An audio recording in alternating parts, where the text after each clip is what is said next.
ठाणे शहरातील Naupada, रामारुती road, घंटाळी, Bhaskar colony आणि आजूबाजूच्या परिसरातील अनेक गृहसंकुलांमध्ये अजूनही पाईपलाईनद्वारे घरगुती गॅस जोडणी झालेली नाही. जुनं ठाणं अद्याप घरगुती गॅस जोडणीपासून वंचित आहे. आज ठाणे लोकसभेचे खासदार नरेश म्हस्के यांनी रहिवासी आणि महानगर गॅस यांची संयुक्त बैठक घेत अधिकाऱ्यांची कानउघाडणी केली. तसंच या रहिवाशांना तातडीनं पाईपलाईनद्वारे घरगुती गॅस जोडणी करावी अशी तंबीच खासदार नरेश म्हस्के यांनी दिली आहे. जुन्या ठाण्यात घरगुती गॅस जोडणीची मागणी अनेक वर्षांपासून प्रलंबित आहे. महानगर गॅस लिमिटेड या कंपनीकडे या संदर्भात मागणी करण्यात आली आहे. अर्ज दिले, बैठका घेण्यात आल्या, परंतु अद्याप ठोस कार्यवाही झालेली नाही. या भागातील नागरिकांना घरगुती गॅसऐवजी सिलेंडरवर अवलंबून राहावं लागतंय.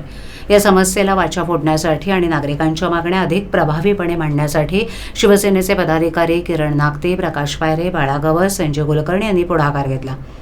महानगर गॅस लिमिटेडच्या अधिकाऱ्यांशी थेट चर्चा करण्यासाठी त्यांनी एक विशेष बैठक आयोजित केली. ही बैठक आनंद आश्रम इथे खासदार नरेश म्हस्के यांच्या अध्यक्षतेखाली पार पडली. या बैठकीत महानगर गॅसचे वरिष्ठ अधिकारी, अभियंते आणि विविध गृहसंकुलांचे पदाधिकारी उपस्थित होते. नागरिकांनी आपल्या तक्रारी अत्यंत स्पष्टपणे मांडल्या. काही ठिकाणी गॅस लाईनच पोहोचलेली नाही, तर काही ठिकाणी कनेक्शनसाठी मोठ्या प्रमाणावर अडथळे येत आहेत.